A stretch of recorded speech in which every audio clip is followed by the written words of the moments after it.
সবাইকে আমন্ত্রণ। নিউজ 24 সংবাদ আপনাদের সঙ্গে আছি আমি তামিমুর রহমান তন্ময়। এতক্ষণ দেখছিলেন সংবাদ শিরোনাম, এবারে যাচ্ছি পুরো সংবাদে। লিবিয়ার মিজদা শহরে ২৬ জন বাংলাদেশিকে গুলি করে হত্যা করা হয়েছে। খবরটির সত্যতা স্বীকার করেছে জাতিসংঘ সমর্থিত লিবিয়া সরকার, জিএনএ এর স্বরাষ্ট্র মন্ত্রণালয়। একই ঘটনায় আরও 11 জন বাংলাদেশি মারাত্মকভাবে আহত এবং 4 জন আফ্রিকান নাগরিক নিহত হয়েছেন বলে জানানো হয়েছে। বার্তা সংস্থা রয়টার্সও বৃহস্পতিবারের নির্মম এই ঘটনার খবর দিয়েছে। জিএনএ সরকার এক বিবৃতিতে জানায়, এই সকল অভিবাসী মিজদা শহরের এক মানব পাচারকারীর নিকট জিম্মি ছিলেন। এই সময় এক ঘটনার সূত্র ধরে ওই পাচারকারী গতকাল রাতে অভিবাসীদের হাতে খুন হন। পরে তার সহযোগী এবং আত্মীয় স্বজনরা জিম্মি অভিবাসীদের ক্যাম্পে নির্বিচারে গুলি চালালে ঘটনাস্থলেই এই নরকীয় হত্যাকাণ্ড ঘটে। এই সময় ২৬ জন বাংলাদেশি সহ ৩০ জন মারা যায়। আহত 11 জন বাংলাদেশিকে বর্তমানে জিনতায় হাসপাতালে চিকিৎসা দেওয়া হচ্ছে বলে জানানো হয়েছে। ঘটনার সত্যতা স্বীকার করে পররাষ্ট্রমন্ত্রী একে আব্দুল মোমেন জানিয়েছেন, এই হত্যাকাণ্ড বেঁচে আসা একজন বিষয়টি নিশ্চিত করেছেন।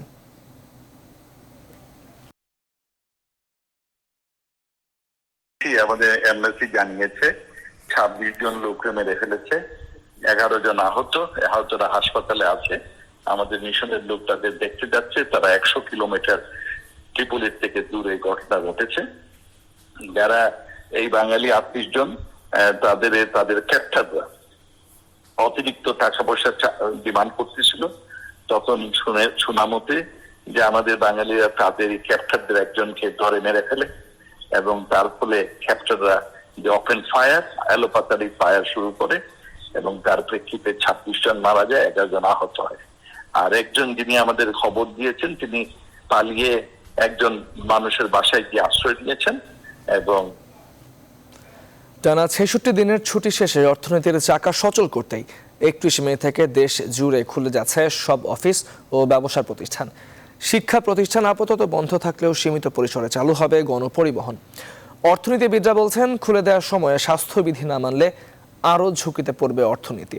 মাস্ক ব্যবহার ও শারীরিক দূরত্ব বাধ্যতামূলক করে ধাপে ধাপে অফিস ও ব্যবসার প্রতিষ্ঠান খোলার আহ্বান জানান জনস্বাস্থ্য বিশেষজ্ঞরা। বাকিটা ফখরুল ইসলামের রিপোর্টে। ২৬ মার্চ থেকে সরকারি ছুটি ও লকডাউনে কার্যত বন্ধ হয়ে যায় দেশের সব অফিস ও ব্যবসা প্রতিষ্ঠান। করোনা সংক্রমণ শহর থেকে গ্রামে মৃদু থেকে ছড়ায় ভয়ঙ্কর রূপে। সরকারি ছুটিও ৮ দফায় বাড়ে ৩০ মে পর্যন্ত। ৬৬ দিনের ছুটিতে অর্থ ও খাদ্য সংকটে পড়ে নিম্ন আয়ের মানুষ। বন্ধ থাকে শিল্প কারখানা, ব্যবসা প্রতিষ্ঠান। অর্থনীতির সূচক ঠেকে নিম্নমুখী। সময়ের সাথে বাড়তে থাকে সংকট। কর্মসংস্থান ও অর্থনীতির চাকা সচল করতে ৩১ মে থেকে আপাতত ছুটি না বাড়িয়ে কর্মমুখী প্রতিষ্ঠানগুলো খুলে দেওয়ার সিদ্ধান্ত নেয় সরকার। অর্থনীতিবিদরা জানান, সবকিছু একসাথে চালু না করে স্বাস্থ্যবিধি মেনে ধাপে ধাপে ভিন্ন সময়ে চলতে পারে গণপরিবহন ও অফিস। এই অর্থনীতির দরকারটাকে বা কর্মসংস্থানের প্রয়োজনটাকে মিট করতে গিয়ে আমরা যেন সামনের অর্থনীতির চাকাটাকে আরো বেশি রকম ঝুঁকির মুখে ফেলে না দিই। অর্থাৎ যদি অনেক মানুষ আক্রান্ত হয়ে যায় তখন আমাদের পরবর্তী সময়ে অর্থনীতির চাকা চালু রাখাটা কিন্তু সমস্যা হয়ে যেতে পারে। অবশ্য জনস্বাস্থ্য বিশেষজ্ঞরা বলছেন, এমন সিদ্ধান্তে বাড়বে করোনা আক্রান্তের সংখ্যা। তবে এর জন্য সক্ষমতা বাড়াতে হবে স্বাস্থ্য ব্যবস্থার। আমাদেরকে করোনা নিয়ে আসলে মনে হচ্ছে বহুদিন বসবাস করতে হবে। একদিক আমরা স্বাভাবিক জীবনে ফিরতে চাই, পাশাপাশি আমাদের সংক্রমণ প্রতিরোধে অবশ্যই জোর দিতে হবে। যারা সিদ্ধান্ত নেন তাদের জন্য যেটা করণীয় সেটা হচ্ছে যে স্বাস্থ্য ব্যবস্থার সক্ষমতা বাড়াতে হবে। নিজেকে সুরক্ষা করার জন্য যা যা করণীয় সেগুলো আমাদের ব্যক্তিগত পর্যায়ে আরো বেশি পরিমাণে করতে হবে। একই সাথে বাধ্যতামূলক করতে হবে মাস্ক ব্যবহার ও শারীরিক দূরত্ব। এখন প্রতিরোধে আমাদের কাছে আর তেমন কোনো অস্ত্রই নেই, মাস্ক প্রধান অস্ত্র। অর্থাৎ বাসা থেকে বের হওয়া থেকে শুরু করে বাসায় পুনরায় না ফেরা পর্যন্ত মাস্ক পরতে হবে। সরকারের পক্ষ থেকে লকডাউন নেই, অনেকটা নিজের উপর নিজের লকডাউন আরোপ করে নিজের যাতায়াত চলাচলকে যতটুকু সম্ভব সীমিত রাখা ছাড়া আসলে আমাদের এই মুক্তি কোনো উপায় নেই। বিশ্বব্যাপী করোনা মহামারীর এই সংক্রমণ গত ৮ মার্চ থেকে বাংলাদেশে শনাক্ত হওয়ার পর এখনও অব্যাহত আছে উচ্চ হারে সংক্রমণ। জীবন ও জীবিকার সমন্বয় করতে ৩১ মে থেকে দেশ জুড়ে সচল হচ্ছে স্বাভাবিক জীবন। আর এই বাস্তবতায় এখন প্রধান চ্যালেঞ্জ ছুটি পরবর্তী যে ঘটনাগুলো ঘটবে তা কঠোরভাবে নিয়ন্ত্রণ করা। আর তা না পারলে সংক্রমণ আরও বাড়ার শঙ্কা প্রকাশ করলেন স্বাস্থ্য বিশেষজ্ঞরা। ফখরুল ইসলাম, নিউজ 24, ঢাকা।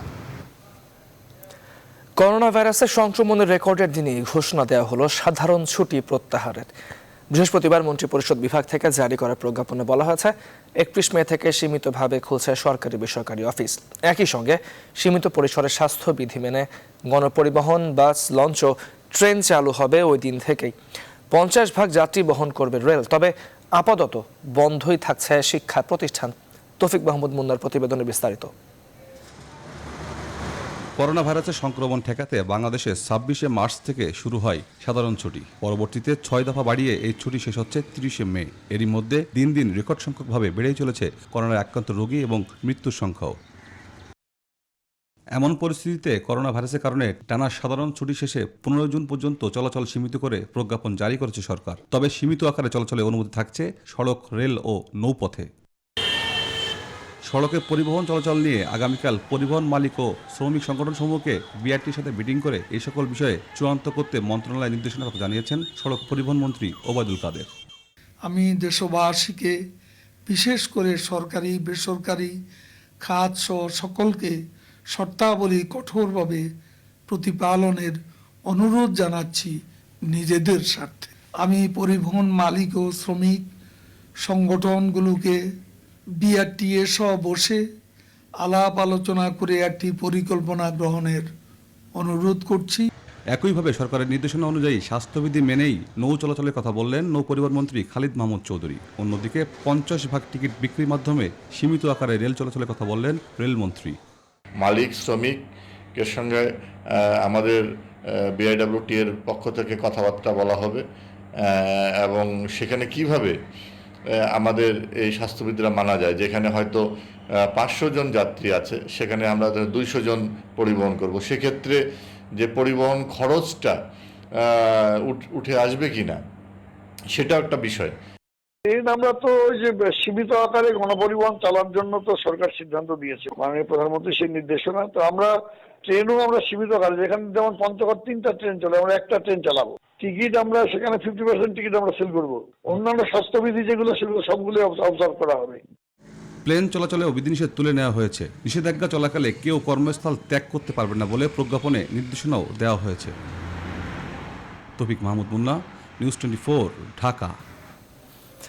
আগামী 31 মে থেকে স্বাভাবিক লেনদেন শুরু হচ্ছে ব্যাংকগুলোতে। আগের মতোই সকাল 10টায় লেনদেন শুরু হয়ে শেষ হবে বিকাল 4টায়।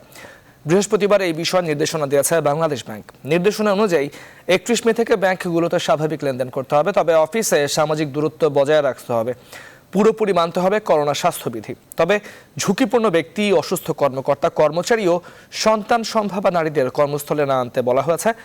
গণপরিবহন সীমিত চলার সময় কর্মীদের যাতায়াতের ব্যবস্থা ব্যাংক নিজে দায়িত্ব করবে বলে জানিয়েছে বাংলাদেশ ব্যাংক।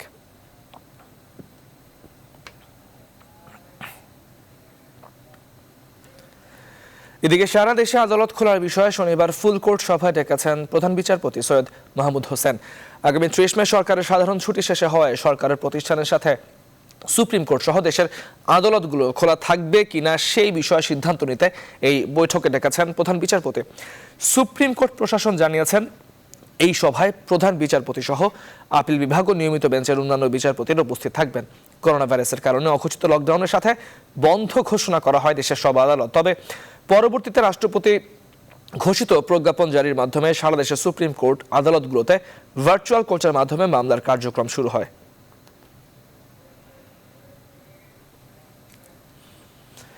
সরকারি সাধারণ ছুটি ঘোষণা স্থগিত করার পরিবার পরিজন নিয়ে রাজধানীতে প্রবেশ করতে শুরু করেছেন সাধারণ কর্মজীবী মানুষেরা। বৃহস্পতিবার ঢাকার প্রবেশ পয়েন্টগুলো দিয়ে বিভিন্ন পরিবহনে প্রবেশ করতে দেখা যায় তাদের। এদিকে সরকারি নির্দেশনা যথাযথ পালনে আইন শৃঙ্খলা বাহিনী প্রস্তুত বলে জানায় ট্রাফিক নিয়ন্ত্রণ সংস্থা। আরও জানাচ্ছেন তালুকদার বিপ্লব। করোনার প্রকোপে টানা প্রায় 2 মাসের অধিক সাধারণ ছুটির পরে আগামী 31 তারিখ থেকে আবার গণপরিবহন চলবে সীমিত আকারে, এমন সিদ্ধান্তে হঠাৎ করেই রাজধানীতে বাড়তে শুরু করেছে মানুষ। বিভিন্ন প্রবেশদ্বার দিয়ে প্রবেশ করতে দেখা যায়। বিভিন্ন পরিবহনে ভেঙে ভেঙে তারা রাজধানীতে প্রবেশ করার চেষ্টা করছে। ভোগ আছে দেখে আসতেছে, তাই না? যদি না আসে আর খাইব কি? এই জন্য মনে করে ভেঙে ভেঙে টাকা আসতেছে তারা। অটো রিক্সা ভেঙে ভেঙে আসতেছে। 500 টাকারে ভাঙা লাগছে, মানে নদীর ওপারে 3 টাকারে ভাঙে আসছে, আমার নদীর এবার হলো 2 টাকারে ভাঙ। অনেকে বলছেন রাজধানীতে নানা পেশার সাথে নিজের ও তার পরিবারের জীবন জীবিকা জড়িত, তাই বাধ্য হয়ে তারা প্রবেশ করছেন। জি কি করব বলেন, আমাদের তো এখন মনে করেন বাড়ির থেকে আসছে, আমাদের তো মনে করেন যে ফ্যামিলি নিয়ে চলতে হবে, কাজ কাম করতে হবে, এখন আমাদের কি করতে হবে? কিছু একটা তো করে খাওয়া লাগবো, মানে আমাদের সংসার তো আর ভরপুর না, গরিব মানুষ কাজ করে খাওয়ার জন্য আছে। করোনার এই পরিস্থিতিতে রাজধানী প্রবেশের ক্ষেত্রে বিভিন্ন প্রবেশ দ্বারগুলোতে চেকপোস্ট বসিয়ে তল্লাশি পরিচালনা করেছিল আইনশৃঙ্খলা বাহিনীর সদস্যরা, তা ধীরে ধীরে শিথিল হতে দেখা যায়। শিথিলতা ওরকম না, তবে ব্যক্তিগত গাড়ি যেগুলো আসছে ওইগুলো আমরা ওই ক্ষেত্রে আমরা ছাড়তেছি আর কি। যারা ঈদের জন্য বাড়িতে গেছে তারা আবার কর্মক্ষেত্রে ঢাকায় আসতেছে, তাদেরকে আমরা ছাড়তেছি। ট্রাফিক নিয়ন্ত্রণ সংস্থার সদস্যরা বলছেন 31 তারিখ থেকে স্বাস্থ্যবিধি মেনে সীমিত আকারে গণপরিবহন চলার সরকারের যে সিদ্ধান্ত তা যথাযথভাবে পালন করবেন তারা। একই সাথে যদি আইন না মানা হয় সেক্ষেত্রে কঠোর ব্যবস্থা নেয়ার কথাও জানান পুলিশ। তালুকদার বিপ্লব, নিউজ 24, ঢাকা। সরকারি ছুটি প্রত্যাহারের সিদ্ধান্ত বিশ্ব স্বাস্থ্য সংস্থার সতর্ক বার্তার প্রতি সরকারের বৃদ্ধাঙ্গুলি প্রদর্শন ও আত্মঘাতী সিদ্ধান্ত বলে মন্তব্য করেছেন রুহুল কবির রিজভী। বৃহস্পতিবার দুপুরে এক ভার্চুয়াল সংবাদ সম্মেলনে বিএনপির জ্যেষ্ঠ যুগ্ম মহাসচিব এই মন্তব্য করেন। বলেন, এই ছুটি প্রত্যাহারের মাধ্যমে লক্ষ লক্ষ মানুষকে সংক্রমণের দিকে ঠেলে দেওয়া হলো। মানুষ যখন আতঙ্কিত, উৎকণ্ঠিত, তখন ছুটি নামে তথাকথিত লকডাউন তুলে নেওয়ার পদক্ষেপের মাধ্যমে সরকার কি প্রমাণ করতে চায়? করোনার থেকে তারা শক্তিশালী? ছুটি প্রত্যাহারের মাধ্যমে লক্ষ লক্ষ মানুষকে আক্রান্তের দিকে ঠেলে দেওয়া, এটা সরকারের সবচাইতে বড় আত্মঘাতী সিদ্ধান্ত। 30 মে সাধারণ ছুটি শেষে সীমিত আকারে চালু হতে যাচ্ছে গণপরিবহন চালুর বিষয়ে এখনো কোনো দিক নির্দেশনা না থাকায় অনিশ্চয়তায় পরিবহন শ্রমিক সংগঠনগুলো। পরিবহন শ্রমিক ও যাত্রী উভয়ের স্বাস্থ্য সুরক্ষা নিশ্চিতের উপর জোর দিয়েছেন জনস্বাস্থ্য বিশেষজ্ঞরা। বিস্তারিত জানাচ্ছেন রিশাদ হাসান। প্রায় 3 মাস বন্ধ থাকার পর 30 মে সাধারণ ছুটি শেষে চালু হচ্ছে গণপরিবহন। করোনা ভাইরাসের সংক্রমণ রোধে তা চালু হবে সীমিত আকারে। রাজধানীর বাস টার্মিনালগুলো ঘুরে দেখা যায় গণপরিবহন চালুর জন্য তেমন কোনো প্রস্তুতি নেই। সীমিত আকারে গণপরিবহন চালুর ক্ষেত্রে শ্রমিকরাও চেয়ে থাকছেন সংগঠনের নেতাদের দিকে। এখন পর্যন্ত আমরা নির্দেশনাগুলো আমরা এখনো পাইনি। নির্দেশনাগুলো দেখার পরে এখানে হয়তো আমাদের কিছু বক্তব্য থাকবে, নিশ্চয়ই থাকবে, মালিকদের থাকবে, শ্রমিকদের থাকবে। আমাদের শ্রমিক এবং মালিক সবাই তো গাড়ি চালাতেও পারবে না এখন। বৃহস্পতিবার এক ভিডিও বার্তায় সড়ক পরিবহন ও সেতুমন্ত্রী ওবায়দুল কাদের বলেন, শুক্রবার পরিবহন সংশ্লিষ্টদের সাথে বৈঠকে নেওয়া হবে সিদ্ধান্ত। গণপরিবহন পরিচালনায় যাত্রী পরিবহন চালক শ্রমিকদের সুরক্ষায় সুনির্দিষ্টভাবে সিদ্ধান্ত নিতে হবে, স্বাস্থ্যবিধি মেনে চলতে হবে সবাইকে। গণপরিবহনগুলোর মোট সিটের অর্ধেক যাত্রী পরিবহন, মাস্ক বাধ্যতামূলক সহ শ্রমিক ও যাত্রীদের স্বাস্থ্য সুরক্ষার উপর জোর দিচ্ছেন জনস্বাস্থ্য বিশেষজ্ঞরা।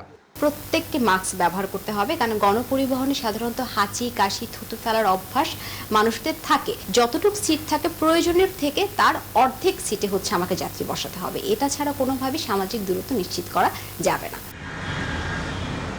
রিশাদ হাসান, নিউজ 24, ঢাকা। করোনা ঝুঁকি নিয়ে রাজধানীতে ফিরতে শুরু করেছে কর্মজীবী মানুষ। এই কারণে কাঁঠালবাড়ি, শিমুলিয়া, দৌলতদিয়া, পাচুরিয়া নৌরুর যাত্রীদের ভিড় দেখা যায়। স্বাস্থ্যবিধি উপেক্ষা করে এই ফেরিতে ওঠানামা করছে যাত্রীরা। শিমুলিয়ায় এই নৌরুটে লঞ্চ ও স্পিডবোট বন্ধ থাকায় ফেরিগুলো যানবাহন পারাপারের পাশাপাশি যাত্রী পারাপারে হিমশিম খাচ্ছে। স্বাস্থ্যবিধি উপেক্ষা করে এই ফেরিতে ওঠানামা করছে যাত্রীরা। এই অবস্থায় ছোঁয়াচে এই ভাইরাস ছড়িয়ে পড়ার শঙ্কা রয়েছে।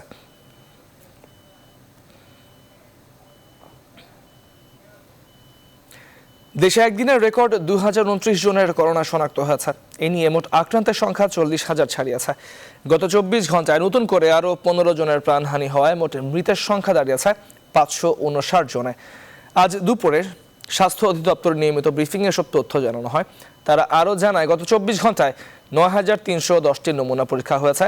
এছাড়া নতুন 500 জন সহ মোট সুস্থ হওয়া করোনা রোগীর সংখ্যা 8,425। তাতে শনাক্ত হয়েছে 2,029টি। এ পর্যন্ত শনাক্ত 40,321 জন। গত 24 ঘন্টায় সুস্থ হয়েছে 500 জন। এ পর্যন্ত সুস্থ 8,425 জন। গত 24 ঘন্টায় মৃত্যুবরণ করেছে 15 জন। এ পর্যন্ত 559 জন মৃত্যুবরণ করলেন। করোনা সংক্রমণে গেল 24 ঘন্টায় আবারও বিশ্বজুড়ে বেড়ে গেছে প্রাণহানির সংখ্যা। একদিনে মোট 5100-র বেশি নতুন প্রাণহানিতে মোট মৃতের সংখ্যা ছাড়িয়েছে 3,58,000। এর মধ্যে শুধু যুক্তরাষ্ট্রে মারা গেছে 1,02,000-এর বেশি মানুষ। সারা বিশ্বে আক্রান্ত 58,16,000-এর বেশি। এছাড়াও লাতিন আমেরিকার মহামারীর কারণে 1,40,00,000 মানুষ দুর্ভিক্ষের কবলে পড়তে পারে বলে হুঁশিয়ারি দিয়েছে জাতিসংঘ। এদিকে করোনা চিকিৎসায় হাইড্রোক্সিক্লোরোকুইন ব্যবহারের নিষেধাজ্ঞা জারি করেছে ইউরোপীয় ইউনিয়ন। নিবির আমিন জানাচ্ছেন বিস্তারিত। গেল সপ্তাহে কিছুটা কমে এলেও চলতি সপ্তাহে আবারও বেড়ে গেছে করোনা সংক্রমণ। গেল 44 বছরে বিশ্বের বিভিন্ন দেশের সঙ্গে যুদ্ধে মার্কিনীদের প্রাণহানির রেকর্ড ভেঙে গেছে মাত্র 4 মাসের করোনা মহামারীতে। কোরিয়া, ভিয়েতনাম, ইরাক ও আফগানিস্তানের সাথে যুদ্ধে নিহত হয়েছে 1,500,000 মার্কিন সেনা। আর করোনায় দেশটিতে প্রাণহানি ঘটল 1,02,000-এর বেশি। 24 ঘন্টায় ব্রাজিলেও মৃত্যু হয়েছে 1000-এর বেশি, আক্রান্ত হয়েছে 22,300। এছাড়া একদিনে 160 জনের মৃত্যু ও 8,000-এর বেশি সংক্রমণের ঘটনা ঘটেছে রাশিয়ায়। সংক্রমণের হার আগের চেয়ে তুলনামূলকভাবে অনেক কম ইউরোপে। ইতালি, স্পেন, ফ্রান্স ও জার্মানি মিলিয়ে মোট মৃত্যু হয়েছে 219 জনের। তবে আবারও 400-র বেশি মৃত্যু হয়েছে যুক্তরাজ্যে। একদিনে নতুন করে 79 জন করোনা রোগী শনাক্ত হয়েছে দক্ষিণ কোরিয়ায়, যা গেল 5 এপ্রিলের পর সর্বোচ্চ। প্রাদুর্ভাব শুরুর সঙ্গে সঙ্গেই লকডাউন জারির পর নিজেদের হাসপাতালে বর্তমানে কোনো করোনা রোগী চিকিৎসাধীন অবস্থায় নেই নিউজিল্যান্ডে। ফলে ভাইরাস মোকাবেলায় সফল হিসেবে বিবেচিত হচ্ছে দেশটি। প্রায় 3 মাস পর বুধবার একাদশ সংসদের অধিবেশন শুরু করল ইরান। কঠোর স্বাস্থ্যবিধি মেনে উদ্বোধনী দিনে উপস্থিত ছিলেন 276 জন সদস্য। করোনা মহামারীর মধ্যেই বৃহস্পতিবার লাতিন আমেরিকার জন্য ভয়াবহ তথ্য দিয়েছে জাতিসংঘের বিশ্ব খাদ্য কর্মসূচি। প্রাদুর্ভাব চলতে থাকায় অবিলম্বেই দুর্ভিক্ষের মুখোমুখি হবে 1,40,00,000 মানুষ, এমনটাই সতর্কবার্তা দিয়েছে তারা। এদিকে বিশ্ব স্বাস্থ্য সংস্থার পর এবার করোনা চিকিৎসায় ম্যালেরিয়ার হাইড্রোক্সিক্লোরোকুইন ব্যবহারের উপর নিষেধাজ্ঞা দিয়েছে ইউরোপীয় ইউনিয়ন। স্থগিত করা হয়েছে বিশ্বব্যাপী ভ্যাকসিনটির দ্বিতীয় ট্রায়াল। নিবির আমিন, নিউজ 24। করোনা মহামারীর কারণে দীর্ঘ লকডাউন শেষে অনেক দেশেই শুরু হয়েছে স্বাভাবিক জীবনযাত্রা। জীবিকার প্রয়োজনে অফিস, কলকারখানা ও দোকানপাট খুলে দেওয়ার পাশাপাশি বিনোদন কেন্দ্র ও উপাসনালয়গুলোও খুলে দিচ্ছে কর্তৃপক্ষ। যদিও কোনো দেশ থেকেই পুরোপুরি বিদায় নেয়নি প্রাণঘাতী কোভিড-19, কিন্তু ভয়কে উপেক্ষা করেই স্বাভাবিক হবার চেষ্টা করে যাচ্ছেন সাধারণ জনগণ। নাহিদ জিয়ান জানাচ্ছেন বিস্তারিত। করোনা মহামারীতে দীর্ঘদিন পর একে একে অনেক দেশেই খুলে দেওয়া হচ্ছে লকডাউন। যদিও কোনো দেশ থেকেই পুরোপুরি বিদায় নেয়নি প্রাণঘাতী করোনা ভাইরাস, কিন্তু এরই মধ্যে জীবনযাত্রায় স্বাভাবিকত্ব ফিরিয়ে আনতে অর্থনৈতিক প্রতিষ্ঠান খোলার পাশাপাশি মানসিক চাহিদা মেটাতে খোলা হচ্ছে বিনোদন কেন্দ্র ও উপাসনালয়। ইউরোপের বেশ কটি দেশের উপাসনালয় খুলে দেওয়া হয়েছে। 28,600 মানুষকে হারাবার পর আবারও বিভিন্ন চার্চে ভিড় করতে শুরু করেছেন ফরাসিরা। প্যারিসের বিখ্যাত সেন্ট ফ্রান্সিস জেভিয়ার চার্চ খুলে দেওয়ার প্রথম সপ্তাহেই প্রচুর মানুষের সমাগম দেখা গেছে। আমরা খ্রিস্টানরা প্রাকৃতিকভাবে একত্রে থাকা পছন্দ করি। দীর্ঘ 2 মাস লকডাউনের পর এই পুনর্মিলনীতে আমরা খুবই আনন্দিত। গির্জাগুলো আরো আগেই খুলে দেওয়া উচিত ছিল। উপাসনা আমাদের মৌলিক অধিকার। আমি বুঝতে পারি না আমরা সুপারমার্কেটে যেতে পারি, কিন্তু চার্চে কেন নয়। উপাসনালয়ের পাশাপাশি বিভিন্ন বিনোদন কেন্দ্র খুলে দেওয়া হচ্ছে। 11ই মে চীনের সাংহাই ডিজনিল্যান্ড খুলে দেওয়ার পর এবার যুক্তরাষ্ট্রের ফ্লোরিডার বিখ্যাত ডিজনি ওয়ার্ল্ড খুলে দেওয়ার ঘোষণা দিয়েছে সেখানকার কর্তৃপক্ষ। জুলাই মাসের 11 তারিখ খোলা হচ্ছে বিশ্বের সবচেয়ে বড় ও বিখ্যাত এই থিম পার্ক। এরই মধ্যে ডিজনির স্প্রিং শপিং এরিয়ার মধ্যে থাকা সুভিনিয়ার দোকান ও রেস্তোরাঁগুলো গেল সপ্তাহে খুলে দেওয়া হয়েছে। Nahid Jehan, news 24। Corona virus আক্রান্তের দৈনিক হিসাবে ইউরোপ যুক্তরাষ্ট্রকে ছাড়িয়ে গেছে লাতিন আমেরিকা। বর্তমান পরিস্থিতিতে মহামারীর কারণে এই অঞ্চলের 1,40,00,000 মানুষ দুর্ভিক্ষের কবলে পড়তে পারে বলে হুঁশিয়ারি দিয়েছে জাতিসংঘ। জাতিসংঘের বিশ্ব খাদ্য কর্মসূচি জানিয়েছে, করোনার প্রাদুর্ভাব চলতে থাকা অবিলম্বে দুর্ভিক্ষের মুখোমুখি হবে 1,40,00,000 মানুষ। মহামারীর কারণে অর্থনৈতিক প্রবৃদ্ধি কমে যাওয়ায় জীবনযাত্রার মানও নিম্নমুখী হবে। এই অঞ্চলটি এখন কোভিড-19 কেন্দ্র হয়ে উঠেছে বলে জানিয়েছে সংস্থাটির। লাতিন আমেরিকার সবচেয়ে বড় দেশ ব্রাজিলে উদ্বেগজনক হারে ভাইরাস সংক্রমণ বাড়ছে। আগামী 3 মাসে ব্রাজিল ছাড়াও এই অঞ্চলের অন্যান্য দেশগুলোতে মৃতের সংখ্যা বাড়ার পূর্বাভাস দিয়েছে যুক্তরাষ্ট্র ভিত্তিক সংবাদ মাধ্যম দ্য গার্ডিয়ান।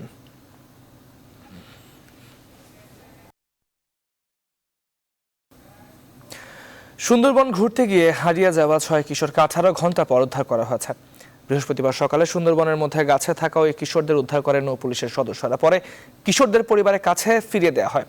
উদ্ধার হওয়া কিশোররা হলো দক্ষিণ আমরাগাছিয়া গ্রামের ইমরান খলিফা, মাইনুল ইসলাম, আব্দুর রহিম, সাইমন খলিফা, জুবাইর খলিফা ও জয়। শরণখোলা থানার ভারপ্রাপ্ত কর্মকর্তা ওসি SK আবু সাই জানায়, পুলিশ সকালে বাগেরহাটের শরণখোলা উপজেলার দক্ষিণ আমরাগাছিয়া গ্রামের স্কুল ও মাদ্রাসা পড়ুয়া 6 কিশোর সুন্দরবন ঘুরতে যায়। বিকালে ঝড়ের কবলে পড়ে পথ হারায় তারা। এই সময় বাঘের ভয়ে গাছে আশ্রয় নেয় তারা। পরে 999 ফোন পেয়ে তাদের উদ্ধার করা হয়।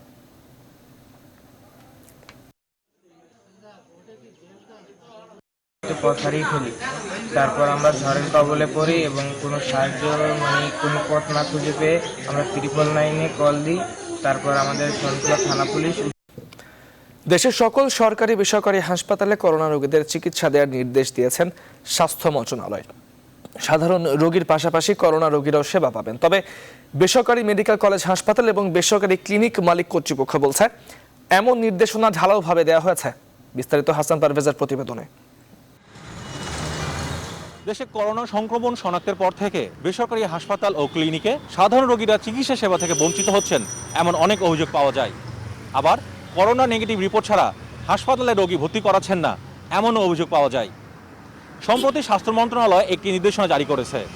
সেই নির্দেশনায় বলা হয়েছে 50,000 বেশি সকল সরকারি ও বেসরকারি হাসপাতালে করোনা ও নন করোনা রোগীদের জন্য পৃথক চিকিৎসা ব্যবস্থা চালু রাখতে হবে। 50,000 বেশি সব হাসপাতালে করোনা ও নন করোনা জোনে ভাগ করতে হবে। রেড জোন, গ্রিন জোন ও ইয়েলো জোনে ভাগ করবে প্রতিটি হাসপাতাল। রেড জোনে থাকবে করোনা রোগীরা, ইয়েলো জোনে থাকবে করোনা সন্দেহভাজন রোগীরা এবং গ্রিন জোনে থাকবে নন করোনা রোগীরা।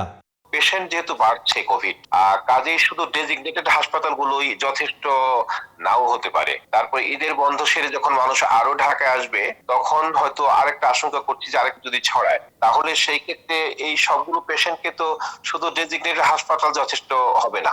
গত 24 মে এই নির্দেশনা সংক্রান্ত একটি চিঠি দেশের সব সরকারি হাসপাতালে পাঠানো হয়েছে। এছাড়া বেসরকারি হাসপাতাল, ক্লিনিক, মেডিকেল কলেজ ও ডায়াগনস্টিক সেন্টারের মালিকদের কাছেও এই নির্দেশনার চিঠি পাঠানো হয়েছে।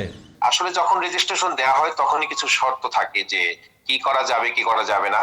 সরকারের আদেশ তো মানতে হবে। এরকম দুঃসময়ে যারা সরকারের পাশে বা দেশের জনগণের পাশে বা রোগীদের পাশে না দাঁড়াবে তাদের বিষয়ে যে কোনো আইনসঙ্গত সিদ্ধান্ত সরকার নিতে পারে। তবে একই হাসপাতালে করোনা ও নন করোনা রোগীদের আলাদা আলাদাভাবে চিকিৎসা দেওয়ার সক্ষমতা সব বেসরকারি হাসপাতালে নেই বলে জানিয়েছেন বেসরকারি মেডিকেল কলেজ হাসপাতাল কর্তৃপক্ষ। এইগুলো জোরজবস্তির ইস্যু না, বাস্তবতার নিরিখে চিন্তা করতে হবে, নতুবা এটা একটা বুমেরাং হতে পারে। 20 লক্ষ 50 লক্ষ লোকজন ইনফেক্টেড হয় নাই, এখনো সেই পরিস্থিতির সৃষ্টি হয় নাই যে ঢালাও ভাবে সবকিছুকে সব হসপিটালে আপনার ভর্তি করতে হবে। একটা হাসপাতাল ঢাকা শহরে বললাম এরা পারবে, কিন্তু ছোটখাটো হাসপাতালগুলো পারবে না, যাদের এন্ট্রি এক্সিট নাই, যাদের লিফট ফ্যাসিলিটিস একটাই, যাদের আইসোলেশন ফ্যাসিলিটিস নাই, তাদের পক্ষে সম্ভব হবে না। বাংলাদেশের সব বেসরকারি হাসপাতাল ও ক্লিনিকে সন্দেহভাজন করোনা রোগীদের চিকিৎসার জন্য আলাদা ব্যবস্থা রাখার জন্য স্বাস্থ্য মন্ত্রণালয় 11 মে নির্দেশনা জারি করলেও এখনো বাস্তবায়ন হয়নি। হাসান পারভেজ, নিউজ 24, ঢাকা। ইউনাইটেড হাসপাতালে অগ্নিকাণ্ডের তদন্তে প্রাথমিকভাবে হাসপাতাল কর্তৃপক্ষের মারাত্মক অবহেলার প্রমাণ পেয়েছে তদন্ত দল। ফায়ার সার্ভিসের পক্ষ থেকে বলা হচ্ছে করোনা ইউনিটটি ছিল মারাত্মক দাহ্য পদার্থে ভরপুর। আবার আগুন লাগার পরে করোনা সংক্রমণের ভয়ে আগুনের কাছে ভিড়তে সাহস পাননি হাসপাতালের অগ্নি নির্বাপক দল। আর হাসপাতাল পরিদর্শন শেষে উত্তরের মেয়র আতিকুল ইসলামের বলেছেন অগ্নি নির্বাপন যন্ত্রের অধিকাংশই বিকল ছিল বলে প্রমাণ পেয়েছেন তারা। এদিকে তদন্তে সহায়তা করার আশ্বাস দিয়েছে ইউনাইটেড হাসপাতাল কর্তৃপক্ষ। বিস্তারিত জানাচ্ছেন মাহমুদুল হাসান। গত বুধবার রাতে ইউনাইটেড হাসপাতালের করোনা ইউনিটে এমন অগ্নিকাণ্ডে মারা যান 5 রোগী। ঘটনার পরের দিনই তদন্তে আসে ফায়ার সার্ভিস ও সিআইডির বিশেষ টিম। প্রাথমিক তদন্তে হাসপাতাল কর্তৃপক্ষের অবহেলার প্রমাণ পাওয়ার কথা জানায় তদন্ত দল। তারা বলছেন, করোনা ইউনিটে আগুন লাগায় সংক্রমণের ভয়ে ভেতরে প্রবেশ করার সাহস করেনি হাসপাতালের নিজস্ব অগ্নি নির্বাপক দল। আপনারা সরকারিভাবে নির্দেশনা পেয়েছেন করোনা রোগী রাখার জন্য একটা মানে আইসোলেশন সেন্টার করার জন্যই করেছেন আর কি। তো এটা মানে ভেরি রিস্কি ছিল, মানে সব হলো পার্টেক্স জাতীয় অতিতাজ্য। আগুন যখন লাগছে তাৎক্ষণিকভাবে একসাথে লেগে গেছে। ফর দিস রিজন একটা পেশেন্টও বের হতে পারে না। ইলেকট্রিক শর্ট সার্কিটে হইতেও পারে, তাছাড়া অন্য ইয়াতেও হইতে পারে, কেমিক্যালে হইতে পারে, কারণ কেমিক্যাল ওখানে ভর্তি। হ্যান্ড স্যানিটেশন একদম গ্যালনকে গ্যালন, তারপরে বোতলকে বোতল। এদিকে সকালেই ঘটনাস্থল পরিদর্শন করতে আসেন ঢাকা উত্তর সিটির মেয়র আতিকুল ইসলাম। হাসপাতালের বেশিরভাগ অগ্নি নির্বাপক যন্ত্রই মেয়াদ উত্তীর্ণ এমন প্রমাণ পাওয়া গেছে বলে জানান মেয়র। ভিতরে যে আরো যে ফায়ার এক্সটিংগুইশার আছে এগুলোরও কি ডেট আছে কি না আছে এটাও কিন্তু আমরা জানি না। কিন্তু আমি এখানে 11টার মধ্যে আমি 9টাই পেলাম যে ডেট নেই যেখানে। তারা চেষ্টা করেছে, কিন্তু যেহেতু করোনা পেশেন্ট যেহেতু এখানে ছিল, তারাও কিন্তু ভয় পাচ্ছিল ভিতরে যাওয়ার জন্য। এ বিষয়ে বিকেলে সংবাদ সম্মেলন করে তদন্তে সহায়তা করার আশ্বাস দিয়েছে ইউনাইটেড হাসপাতাল কর্তৃপক্ষ। মাহমুদুল হাসান, নিউজ 24, ঢাকা। কুড়িগ্রামের উলিপুরে নৌকাডুবির ঘটনায় নিখোঁজ 4 জনের মৃতদেহ উদ্ধার করা হয়েছে। স্থানীয়রা জানায়, বুধবার সন্ধ্যার দিকে মেয়ের বউ ভাতের দাওয়াত খেয়ে ফেরার পথে ব্রহ্মপুত্র নদে ঝড়ের কবলে পড়ে এই নৌকাডুবির ঘটনা ঘটে। এই ঘটনায় বাকিরা উদ্ধার হলেও মেয়ের বাবা সহ 4 জন নিখোঁজ থাকে। বৃহস্পতিবার সকালে ধরলা নদী থেকে নিখোঁজ কনের বাবা সহ 4 জনকে উদ্ধার করে ফায়ার সার্ভিসের ডুবুরি দল। এদিকে সিরাজগঞ্জের চৌহালির যমুনা নদীতে নৌকাডুবির ঘটনায় আরও 3 জনের মৃতদেহ উদ্ধার করা হয়েছে।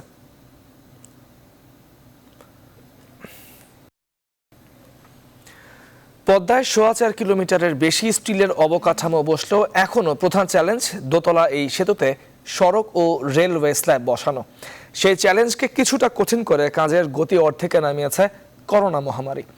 রেল ও সড়ক মিলিয়ে 5,876টি স্ল্যাবের মধ্যে বসেছে 1,550টি স্ল্যাব। দুঃখিত। সেতুর মাওয়া প্রান্তে 1.5 কিলোমিটার আর জাজিরার প্রান্তে 4 কিলোমিটার 6 লেন বিশিষ্ট সংযোগ সড়ক ইতিমধ্যে প্রস্তুত। বাকিটা জানাচ্ছেন সহকর্মী ফখরুল ইসলাম। 6 লেন বিশিষ্ট এই সড়ক হয়ে দেশের বৃহত্তম পদ্মা সেতুর উপর চলাচল করবে যানবাহন।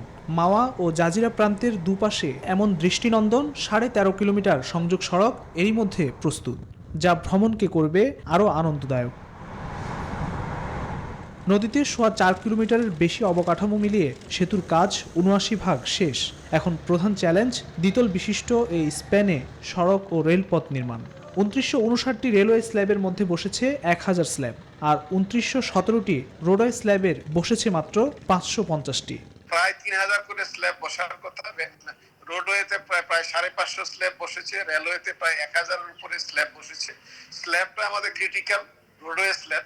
রেলওয়ে স্ল্যাব আমাদের জন্য সমস্যা না। রোডওয়ে স্ল্যাব আমরা 3 শিফটে কাজ করতে হবে, আমরা কাজ করতে পারছি না, যার জন্য আমরা কিছুটা পিছনে আছি। মহামারীর প্রভাবে কাজের গতি কমলেও ভাইরাস প্রতিরোধক সতর্কতা নিয়ে স্ল্যাব বসানোর কাজে ব্যস্ত সময় পার করছেন শ্রমিকরা। আমাদের এক্সপার্ট অনেকে চলে গেছে, 4000 লেবার কাজ করে, এখন 2000-এর উপরে লেবার আমরা ডরমিটরি করে তাদেরকে আমাদের ভিতরে রেখেছি। সবার স্বাস্থ্যগত দিকটা আমরা খুব গভীরভাবে আমরা নজরে রাখছি। দেশের বৃহত্তম এই সেতুর 25, 26 ও 27তম পিলারের উপর বসাতে প্রস্তুত যথাক্রমে 30 ও 31তম স্প্যান। আমি এখন যে জায়গাটিতে দাঁড়িয়ে আছি এটি দ্বিতল বিশিষ্ট পদ্মা সেতুর 4 লেনের সড়ক পথ। এই সড়ক পথে এখন পর্যন্ত বসেছে 500টি স্ল্যাব, আর নিচের রেল পথে এখন পর্যন্ত বসেছে মাত্র 1000 স্ল্যাব। প্রকল্প পরিচালক বললেন, সামনের দিনগুলোতে করোনার প্রভাব মোকাবেলা করে এগিয়ে যাওয়াই এখন প্রধান চ্যালেঞ্জ। ফখরুল ইসলাম, নিউজ 24, পদ্মা সেতু প্রকল্প, মাওয়া।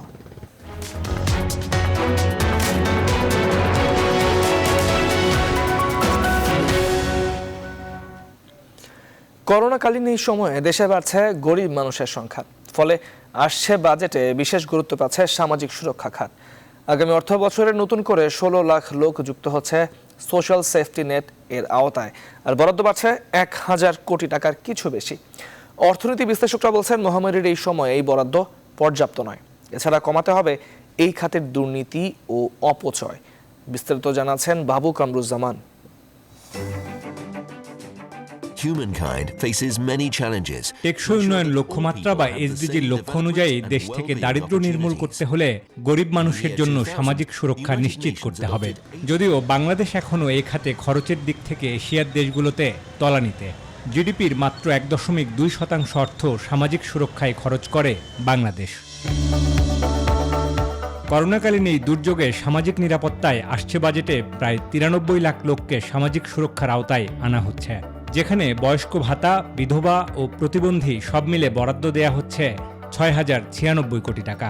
অর্থাৎ চলতি বাজেটের তুলনায় সুবিধাভোগী বাড়ছে 16 লাখ, যেখানে খরচও বাড়ছে 1,044 কোটি টাকা।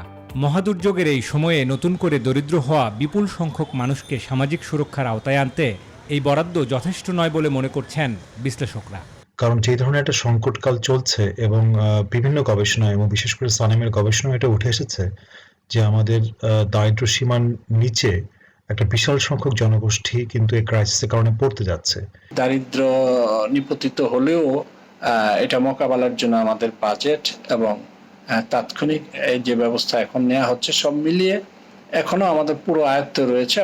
সামাজিক নিরাপত্তা বেষ্টনীর আওতায় যে সহায়তা দেওয়া হয় তার বড় অংশই ত্রুটিপূর্ণ। অভিযোগ রয়েছে অনেক ক্ষেত্রেই যাদের সহায়তা পাওয়ার কথা তারা তা পান না। বিশ্লেষকরা বলছেন, অপচয় ও দুর্নীতি কমিয়ে সামাজিক বেষ্টনীর অর্থ প্রকৃত সুবিধাভোগীর কাছে পৌঁছানো না গেলে বাজেটের প্রকৃত সুফল মিলবে না। যতটুকু সম্ভব দুর্নীতিমুক্ত, যতটুকু সম্ভব অনিয়ম এই দরিদ্র হয়েছে সেই জনগোষ্ঠীকে সহায়তা প্রদান করা যায়। তো এই বাজেটটা হবে অনেকটা পুনর্বাসনমুখী, অনেকটা সাবধানী এবং বেশি পরিমাণে নিম্ন আয়ের দিকে নজর যাবে, গ্রামীণ অর্থনীতির দিকে নজর যাবে, কৃষির দিকে নজর যাবে। সামাজিক সুরক্ষা খাতে খরচের দিক থেকে এশিয়ার 25 দেশের মধ্যে বাংলাদেশের অবস্থান 21তম। বাবু কামরুজ্জামান, নিউজ 24, ঢাকা। এবারে প্রবাসের খবর।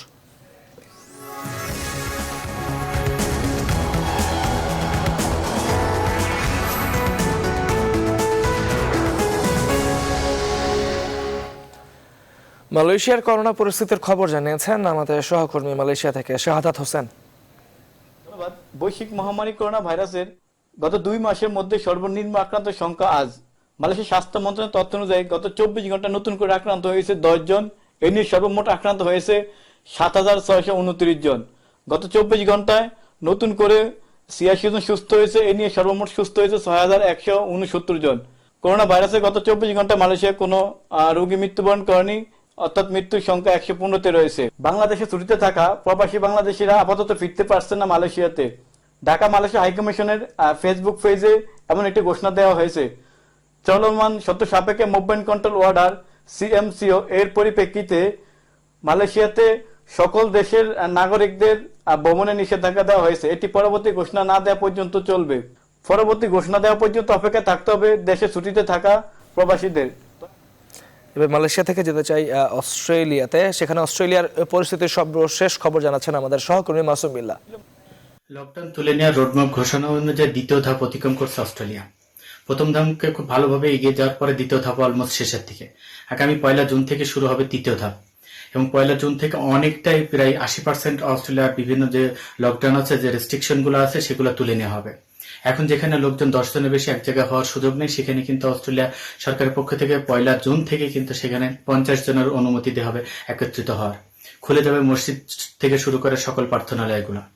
এই জন্য আগামী 1 তারিখটা অনেক বেশি গুরুত্বপূর্ণ সাথে দেখতেছে যে অস্ট্রেলিয়ানরা অপেক্ষা করতেছে একত্রিত হওয়ার, আবার আগের মতো ফিরে যাওয়ার সেই সিচুয়েশনে। তৃতীয় ধাপটা যদি অস্ট্রেলিয়া যদি ঠিকমতো পেরোতে পারে, যদি তৃতীয় ধাপটা যদি সুন্দরভাবে শেষ করতে পারে, তাহলে কিন্তু জুলাইয়ের 15 তারিখের দিকে পরিপূর্ণ খুলে দেওয়ার যে রোডম্যাপ ঘোষণা আছে সেই হয়তো এগিয়ে যাবে। এখন পর্যন্ত যেভাবে অস্ট্রেলিয়া এগিয়ে যাচ্ছে সেই হিসাবে কিন্তু সবাই আশা করতেছে যে 15 জুলাইয়ে যখন পৌঁছাবে তখন কিন্তু এই পরিপূর্ণ যে লকডাউন তুলে নেওয়ার যে চিন্তা ভাবনা সরকার আছে সেটা হয়তো কমপ্লিট হতে পারে। আজকে সর্বশেষ যে তথ্য আছে আমাদের কাছে, সেসব তথ্য অনুযায়ী 13,67,000 লোককে এই পর্যন্ত টেস্ট করা হয়েছে, যাদের ভিতরে শুধুমাত্র 7,150 জন যারা এই করোনাতে আক্রান্ত শিকার হয়েছে। এই 7,150 জনের ভিতরে 6,579 জন তারা অলরেডি সুস্থ বাড়ি ফিরে গেছে। এখনকার যে লাস্ট খবর পর্যন্ত শুধুমাত্র 468 জন যারা হসপিটালে ভর্তি আছে। আজকে নতুন করে আক্রান্তের শিকার হয়েছে মাত্র 11 জন। আজকে 24 ঘন্টার ভিতরে কোনো মৃত্যুর কোনো খবর নাই, শুধুমাত্র 11 জন এফেক্টেড হয়েছে। এখন পর্যন্ত সরকারি যে তথ্য অনুযায়ী শুধুমাত্র যারা হসপিটালে ভর্তি আছে, এই যে যারা ভর্তি আছে এই ভর্তির ভিতরে শুধুমাত্র 5 জনের অবস্থা কিছুটা হলে ক্রিটিক্যাল। তবে সরকারের পক্ষ থেকে, স্বাস্থ্য মন্ত্রণালয়ের পক্ষ থেকে আশা করতেছে তাদের অবস্থা সুন্দরভাবে ফিরে আসবে। সর্বশেষ যে আমাদের কাছে যে তথ্য অনুযায়ী অস্ট্রেলিয়াতে সর্বশেষ এ পর্যন্ত যে লোক মারা গেছে সেই সংখ্যাটা হচ্ছে 103 জন। করোনা পরিস্থিতির কারণে যে ইউরোপের বিভিন্ন স্থানে আটকা পড়া বাংলাদেশিদের নিজ দেশে ফিরিয়ে নেওয়ার জন্য জার্মানির ফ্র্যাঙ্কফুর্ট থেকে আগামী 1 জুন কাতার এয়ারওয়েজের একটি বিশেষ ফ্লাইটের ব্যবস্থা করা হয়েছে। অস্ট্রিয়া, হাঙ্গেরি এবং স্লোভেনিয়া এই 3 দেশে বসবাসরত প্রবাসী বাংলাদেশিদের কেউ যদি দেশে যেতে আগ্রহী হন তাহলে তাদেরকে অতি দ্রুত অস্ট্রিয়ার ভিয়েনা দূতাবাসে যোগাযোগের জন্য বলা হয়েছে। স্লোভেনিয়া থেকে আরো জানিয়েছেন প্রবাসী শিক্ষার্থী রাকিব হাসান।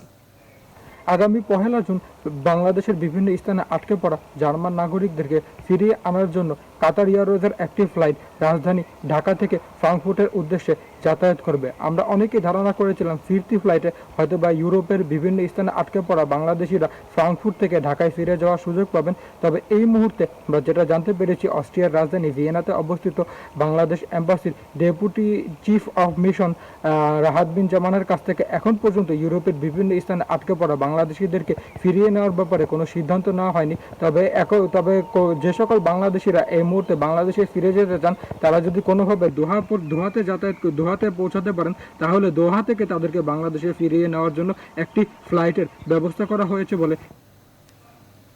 দর্শক, ভিয়েনা দূতাবাসের থেকে এইমাত্র পাওয়া খবরে জানা গিয়েছে দোহা থেকে যে ফ্লাইট জার্মানিতে আসবে সেটি শুধুমাত্র জার্মান নাগরিকদের জার্মানিতে নিয়ে আসবে এবং সেটি ফিরতি ফ্লাইটে জার্মানি, অস্ট্রিয়া কিংবা ইউরোপের অন্যান্য দেশে আটকে পড়া বাংলাদেশিদের নিয়ে দোহা যাবে না। তবে বাংলাদেশে আটকে পড়া অস্ট্রিয়ার নাগরিকগণ কিংবা রেসিডেন্স কার্ডধারী যারা রয়েছেন তাদের ফিরিয়ে নিয়ে আসার ব্যাপারে পররাষ্ট্র মন্ত্রণালয়ের সাথে ফলপ্রসূ আলোচনা হয়েছে। ভিয়েনা থেকে ব্যাপারে বিস্তারিত জানিয়েছেন হাসান তামিম। ভিয়েনাতে অবস্থানরত যে বাংলাদেশ দূতাবাস রয়েছে সেই দূতাবাসের পক্ষ থেকে সকালবেলা যে তথ্যটি দেওয়া হয়েছিল সেখানে বলা হয়েছিল যে এখানে যারা আটকা পড়ে আছেন বা ভিয়েনাতে বা ইউরোপের অন্যান্য দেশে যারা আটকা পড়ে আছে তাদের জন্য একটি বিশেষ ফ্লাইটের ব্যবস্থা করা হবে ফ্রাঙ্কফুর্ট থেকে। কিন্তু বিকেলবেলা যে আমি যে তথ্যটি পেলাম এখানকার দূতাবাস থেকে সেটিতে বলা হচ্ছে যে ফ্লাইটটি দোহা থেকে, কাতারের দোহা থেকে জার্মানিতে আসবে সেটি একমাত্র শুধুমাত্র জার্মানির নাগরিকদের নিয়ে আসা হবে দোহা থেকে, কিন্তু দোহা থেকে ফিরতি ফ্লাইটে জার্মানি থেকে দোহাতে নিয়ে যাওয়া হবে না সেই বিষয়টি নিশ্চিত করেছেন। এবং যেটি বলা হচ্ছে যে যেহেতু এখান থেকে নিয়ে যাওয়া হচ্ছে না দোহা থেকে, জার্মানি থেকে কোনো ফিরতি ফ্লাইট দোহাতে যাবে না কিংবা বাংলাদেশে যাবে না, তো সেক্ষেত্রে এখানে যারা অবস্থানরত বাংলাদেশি রয়েছে বা যারা যেতে ইচ্ছুক তাদের বিষয়ে ভিয়েনার তো বাংলাদেশ দূতাবাস কিছু জানাতে পারেনি। তবে এখানকার যে বাংলাদেশে যারা ভিয়েনার যারা অস্ট্রিয়ার নাগরিক রয়েছেন বা যারা রেসিডেন্স পারমিট কার্ডধারী রয়েছেন তাদের ব্যাপারে একটি আলোচনা চলছে পররাষ্ট্র মন্ত্রণালয়ের সাথে এবং খুব শীঘ্রই এই ব্যাপারে একটি আলোচনা এবং খুব সুদূরপ্রসারী একটি ফলপ্রসূ একটি আলোচনা আশা করা যেতে পারে এবং খুব শীঘ্রই তাদেরকে নিয়ে আসার ব্যাপারে একটি ব্যবস্থা গ্রহণ করতে পারে বাংলাদেশ সরকার। সেই বিষয়টি আমাকে নিশ্চিত করেছেন এখানকার বাংলাদেশ দূতাবাসের চার্জ দ্য অ্যাফেয়ার্স রাহাত বিন জামান সাহেব, তিনি আমাকে এই বিষয়টি নিশ্চিত করেছেন এবং তিনি বলেছেন যে প্রথমে যে বিষয়টি বলা হয়েছিল সকালবেলা সেই বিষয়টির মধ্যে তথ্যের কিছু গরমিল ছিল, কিন্তু বিকেলবেলা তারা নিশ্চিত হতে পেরেছেন যে এই ফ্লাইটটি শুধু ওয়ান ওয়ে ফ্লাইট এবং ওয়ান ওয়ে ফ্লাইটটি শুধু দোহা থেকে জার্মানিতে আসবে, জার্মানির নাগরিকদের নিয়ে আসবে, কিন্তু জার্মানি থেকে সেই ফ্লাইটটি বাংলাদেশে কিংবা দোহাতে যাচ্ছে না। তো এই বিষয়টি আমাকে বাংলাদেশ দূতাবাসের যিনি চার্জ দ্য অ্যাফেয়ার্স রাহাত বিন জামান তিনি আমাকে নিশ্চিত করেছেন এবং এখানকার পরিস্থিতি অনেকটাই ভালো, সবকিছু স্বাভাবিকের দিকে যাচ্ছে এবং সবকিছু ভালো দিকে যাচ্ছে এবং এখানে নতুন আক্রান্ত এবং মৃতের সংখ্যা একেবারেই কম বললে চলে এবং সবকিছু স্বাভাবিক অবস্থায় ফিরে যাচ্ছে এবং আগামী শুক্রবার থেকে এখানকার মসজিদগুলোতে জুম্মার নামাজ পড়া হবে এবং নির্দিষ্ট যে নীতিমালা দেওয়া হয়েছে এবং সেই নীতিমালার মাধ্যমে কিন্তু এখানকার মসজিদগুলোতে জুম্মার নামাজ অনুষ্ঠিত হবে সেই কথাটি কিন্তু বলা হয়েছে এবং এখানকার যে পরিস্থিতি দেখা যাচ্ছে পরিস্থিতি অনেকটাই ভালো এবং 1 তারিখ থেকে 100 জনের মতো লোক সমাগম করতে পারবে এবং তারা অনুষ্ঠানের আয়োজন করতে পারবে সেই বিষয়টি কিন্তু আগে থেকে বলা হয়েছে। এবং আরেকটি বিষয় বলে রাখা ভালো যে লোকজনকে পর্যটনের ক্ষেত্রে আকর্ষিত করার জন্য, পর্যটনের দিকে নিয়ে আসার জন্য বা রেস্টুরেন্টে যাওয়ার জন্য উদ্বুদ্ধ করতে ভিয়েনার যে মেয়র রয়েছেন মাইকেল লুডবিক কিন্তু প্রত্যেককে 50 ইউরো করে ডিসকাউন্টের ব্যবস্থা করেছেন এবং যারা রেস্টুরেন্টে খেতে যাবেন তারা কিন্তু এই ডিসকাউন্ট পাবেন, শুধুমাত্র খাবারের ক্ষেত্রে পাবেন, কিন্তু কোনো রকম অ্যালকোহলের ক্ষেত্রে কিন্তু সেই ডিসকাউন্টটি দেওয়া হবে না, সেই বিষয়টি কিন্তু নিশ্চিত করা বলা হয়েছে। এবং এটি চালু হবে জুন মাসের 15 তারিখ থেকে। এখানকার ভিয়েনাতে যারা বসবাস করছেন তারা কিন্তু এই সুবিধাটা 50 ইউরো যে ডিসকাউন্ট, সেই ডিসকাউন্টের সুবিধাটা কিন্তু পাবেন বলে জানানো হয়েছে। এবং সে ভাউচারটি কিন্তু এখানকার যে ভিয়েনার যে লোকাল অথরিটি আছে বা ভিয়েনার যে সিটি মেয়র সেটি কিন্তু সরবরাহ করবেন ভিয়েনার জনগণের কাছে। দক্ষিণ কোরিয়া এশিয়ানা এয়ারলাইন্সে আসা তৃতীয় চার্টার্ড ফ্লাইটে আসা নতুন 5 জন বাংলাদেশি করোনা ভাইরাসে আক্রান্ত হয়েছেন। এদের সকলেই পিএস কর্মী বলে জানা যায়। বিস্তারিত জানিয়েছেন এই ব্যাপারে ওমর ফারুক হিমেল। এশিয়ার যে কয়টি দেশ করোনা ভাইরাস নিয়ন্ত্রণ নিতে সক্ষম হয়েছে এর মধ্যে দক্ষিণ কোরিয়া অন্যতম। এবং দক্ষিণ কোরিয়া শুধু করোনা ভাইরাস নিয়ন্ত্রণ করেনি, একই সাথে একটি অনন্য নির্বাচন স্থাপন করেছে, তাদের জাতীয় নির্বাচন। এবং আপনারা জানেন দক্ষিণ কোরিয়াতে প্রায় 20,000 বাংলাদেশি বসবাস করেন। এদের মধ্যে ইপিএস কর্মী, শিক্ষার্থী এবং অন্যান্য পেশাদারী লোক রয়েছেন, ব্যবসায়ী সহ। এবং এই 2 মাস করোনা ভাইরাস চলাকালীন সময়ে দক্ষিণ কোরিয়াতে বসবাসরত কোনো বাংলাদেশি করোনা ভাইরাস আক্রান্ত হননি। কিন্তু দুর্ভাগ্যজনকভাবে কোরিয়াতে গত 12 মে বাংলাদেশ থেকে কোরিয়ান এয়ারলাইন্সের একটি বিশেষ চার্টার ফ্লাইট আসে। সে ফ্লাইটে প্রথমে 2 জন, এরপরে কোয়ারেন্টাইন অবস্থায় 2 জন পাওয়া যায়, মোট 4 জন। আপনার দক্ষিণ কোরিয়াতে এই যে করোনা ভাইরাসের প্রাদুর্ভাবটি, যে বাংলাদেশ ফেরত যে করোনা ভাইরাসের রোগী দক্ষিণ কোরিয়াতে শনাক্ত হয়েছে, আপনার এটি কোরিয়ান গণমাধ্যমে ফলো করে প্রচার হয়েছে। এবং অনেকে আশঙ্কা করছেন বাংলাদেশের যে শ্রমবাজার এবং যে ইপিএস এর যে একটি বাংলাদেশিদের চাহিদা এবং এই করোনা ভাইরাস সমকালীন সময়ে কঠিন এবং থেকে কঠিনতর হতে পারে। এবং সেজন্য দক্ষিণ কোরিয়ার সরকার আপনার জুন মাস থেকে একটি তাদের নতুন নিয়ম চালু করেছে। দক্ষিণ কোরিয়া থেকে যারা তাদের দেশে ছুটিতে যাবে এবং তাদের ইমিগ্রেশনে আপনার দরখাস্ত দিয়ে ছুটি নিয়ে যেতে হবে, এটি কখনো আগে ছিল না। এবং একই সাথে যে বাংলাদেশ থেকে যে 2টি ফ্লাইট এসেছেন, দ্বিতীয় বিমান বিশেষ চার্টার ফ্লাইট এবং আজকে যেটি, এই 2টিতে যে মোট 9 জন করোনা ভাইরাস আক্রান্ত হয়েছে, এই বিষয়টি কিছুদিন আগে কোরিয়ার গণমাধ্যমে, আজকেও কোরিয়ার গণমাধ্যমে ফলো করে প্রচার হয়েছে। এই ফলো করে প্রচার হওয়াটা বাংলাদেশের জন্য একটি আপনার নেগেটিভিটি। এবং বাংলাদেশের একটি সুনাম রয়েছে এবং বাংলাদেশের কর্মীদের একটি চাহিদা রয়েছে। এই করোনা ভাইরাসের যে প্রাদুর্ভাবের কারণে যারা দেশ থেকে এসেছেন, করোনা ভাইরাস নিয়ে এসেছেন, সেটি বাংলাদেশিদের জন্য একটি অশনি সংকেত এবং একটি বিশেষজ্ঞ মহল দাবি করছে। এবং বাংলাদেশিদের জন্য এটি একটি সমস্যার কারণ হতে পারে। এবারে ফার্স্ট সিকিউরিটি ইসলামী ব্যাংক অর্থ বাণিজ্যের সংবাদ।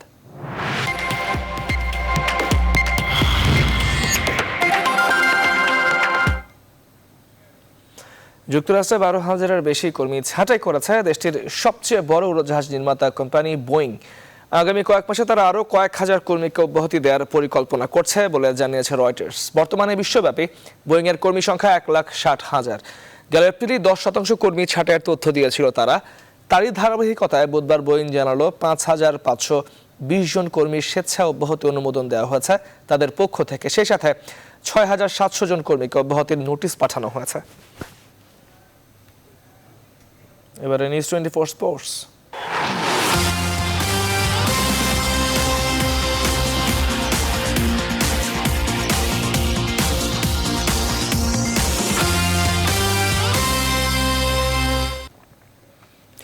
আসন্ন টি-20 বিশ্বকাপের ভাগ্য নিয়ে কোনো সিদ্ধান্ত ছাড়াই শেষ হয়েছে আইসিসির বোর্ড সভা।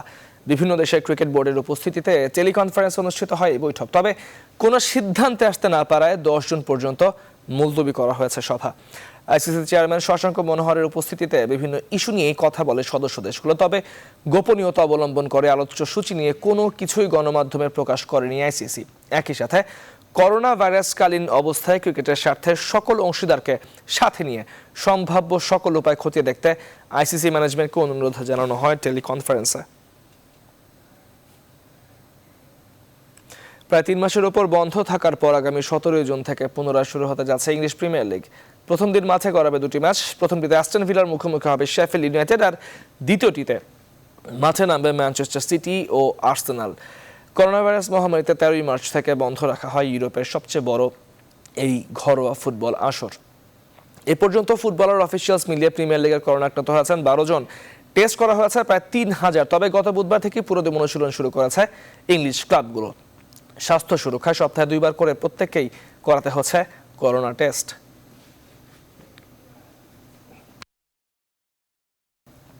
দর্শক, শেষ করছে এখনকার নিউজ 24 সংবাদ, তবে তার আগে শিরোনামগুলো আরো একবার।